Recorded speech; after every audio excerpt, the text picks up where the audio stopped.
Yes? Well, here I am.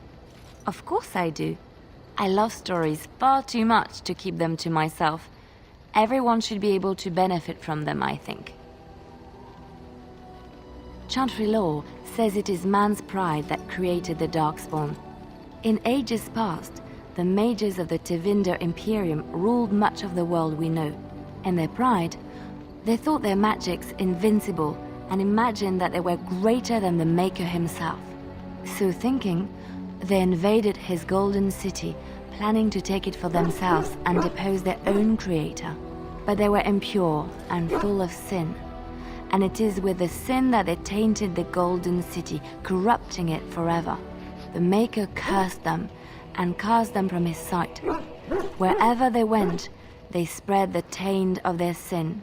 Any land that was touched by the taint became blighted and would suffer no life.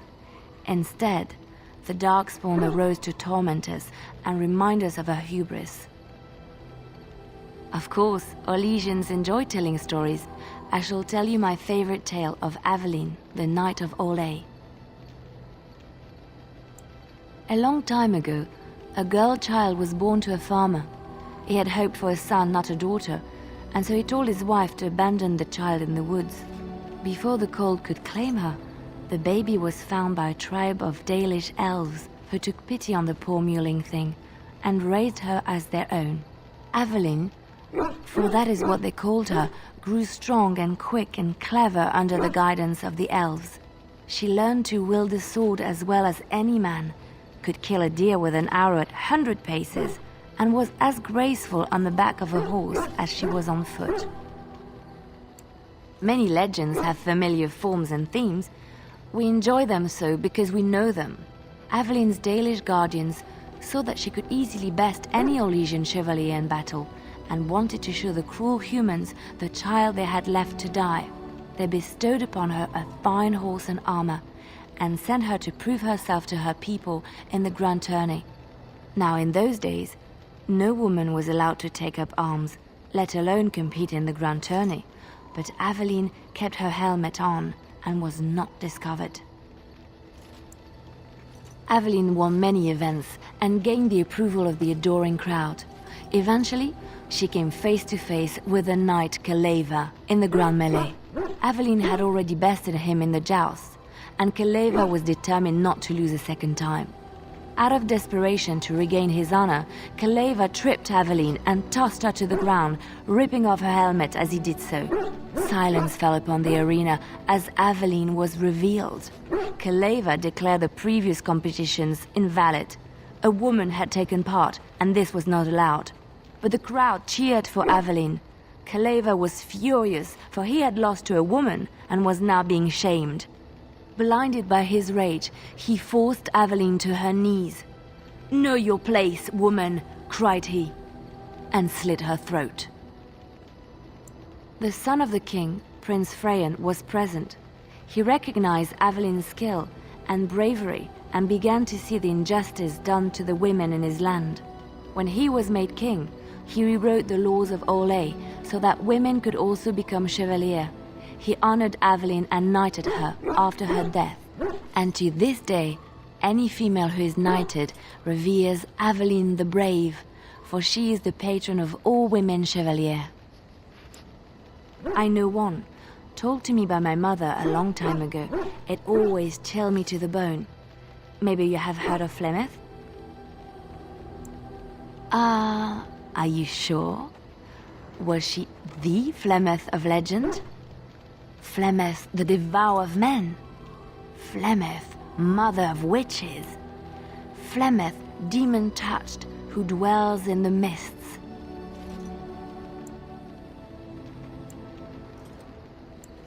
I suppose that's possible, but why would one adopt the name of a feared abomination? Ferelden mothers scare their daughters with talk of Flemeth. They say that if you're bad, Flemeth will spirit you away and bind you to her forever. They also say that Flemeth mourns her lost beauty and will steal yours through your looking glass if she catches you. Flemeth's beauty was known throughout the land. She had hair like unto a moonless night, skin as pale as winter's first snow, and eyes as beautiful and perilous as the sea. When she came of age, she came to the attention of the Lord of Haever, Conobar, and he took her for his wife. Conobar soon learned that his young bride had the gift of magic. He kept this a secret, for he feared that she would be taken from him. Flemeth stayed with Conobar for some years, and with his blessing, she practiced her art. And then one day, a young poet named Osen came to the castle. Flemeth was captivated by Osen's voice, and he by her beauty, and they fell in love. Flemeth longed to be with her true love, and she and Osen fled from Conobar's lands, seeking refuge in the Kokari wilds with the Chasing tribes. They lived there happily for many a year, till the day Flemeth received news that Conobar was dying and longed to see her face one last time.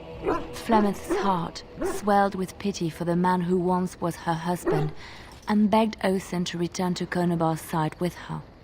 But when Flemeth and Osen entered Haever, they were captured by Conobar's men, and Osen was slain in front of Flemeth's eyes.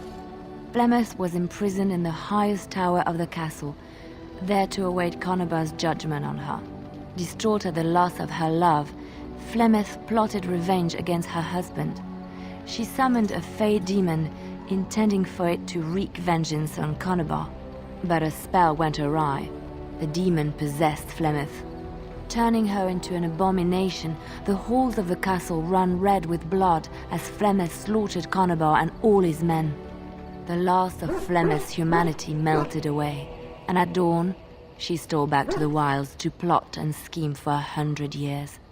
They say she took to her side many Chasing men, and with their help, begat her daughter witches, who even now prowl the dark places of the Kokari wilds.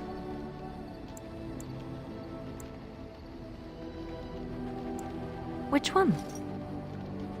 I have heard a little about how the elves gained their freedom from the Tevinter Imperium.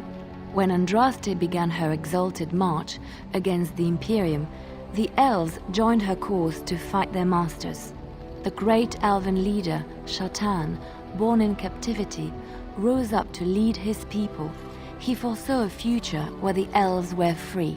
Shatan was killed when Andraste was betrayed, but the elves continued to fight, eventually breaking free of the Imperium. The elves claimed the Dales in the south and settled there in a land of their own. The elves lived in the Dales for centuries. They resurrected the worship of the elven gods and would allow the building of no chantry. This angered the chantry, and the hostility between the two factions finally broke out in open war. The chantry says the elves struck first, but I do not know whether to believe it. The chantry declared a wholly exalted march against the elves, named for Andraste's similar march against Tevinter. During the exalted march of the Dales, the elven cities were sacked, and the elven state completely dissolved. Some of the elves bitterly accepted their fates and surrendered to human rule, living in the human cities as second-class citizens. But others, still fiercely proud of their heritage, refused to bow to the humans, and instead became homeless wanderers. They were the elves of the Dales, the Dalish. Andraste was the Maker's chosen. The Maker had long since abandoned the world when the sound of her singing turned his ear. Beauty, grace, and wisdom enraptured him, and he offered to take her from this flawed world to become his divine bride. But Andraste had an earthly husband and would not forsake him. Instead, she beseeched the Maker to return to his people once more. So earnest was her plea that the Maker was moved, and promised that he would create a paradise on earth if all abandoned their false gods and turned once more to him. And this is why Andraste began her exalted march on the idolaters of the Tevinter Imperium. The Maker granted her his powers with which to smite her enemies. Andraste brought the Imperium to its knees, and her victories converted many to the worship of the Maker. Alas, it was the frailties of men that betrayed and killed Andraste. Her earthly husband, Maferath, a chieftain of the Alamari tribes himself, grew jealous as his wife's popularity and influence overshadowed his own. She was also revered as the Maker's betrothed, and Maferath began to see their own bond waning in significance as Andraste became ever more devoted to the Maker. Out of envy and spite, Maferath made a pact with the Archon Hysarian of Tevinter, allowing his beloved Andraste to be ambushed and captured. Andraste was burnt at the stake in Minrathous, the capital of Tevinter. The Tevinter chantry claims that in Andraste's last moments, Hysarian's heart softened, and he heard the voice of the Maker telling him to end her suffering. He plunged his sword into her heart, and as her blood washed over his hands, he became one of the faithful. Dissenters said that the Archon only converted because he could not stem the tide of Andraste's cult, and was forced to do so to stay in power. We will never know for sure. The stars are out. It comforts me to know that the stars will remain untouched by the blight, that whatever happens down here, they will shine eternally, their light undimmed. There is a story about that cluster of stars over there. Do you know it? Elindra and her soldier? A long time ago, there lived a fair maiden called Elindra. She had many suitors, but spurned them all, for she did not love them. One day, Elindra was sitting by her window in her father's castle, singing and dreaming, when her lovely voice caught the attention of a young soldier. Entranced by her song, the soldier drew near to Elindra's window. As their eyes met, he fell in love with her, and she with him. When Elindra told her father about the man she had chosen, he was furious, for Elindra was high-born, but her love nothing more than a common soldier. To keep them apart, he had Elindra imprisoned in the highest tower of his castle, and sent her soldier to the wars. Alas, not a month had passed before news of the soldier's death reached Elindra. Alone in her tower, Elindra wept for her love, and beseeched the gods to deliver her from this cruel world.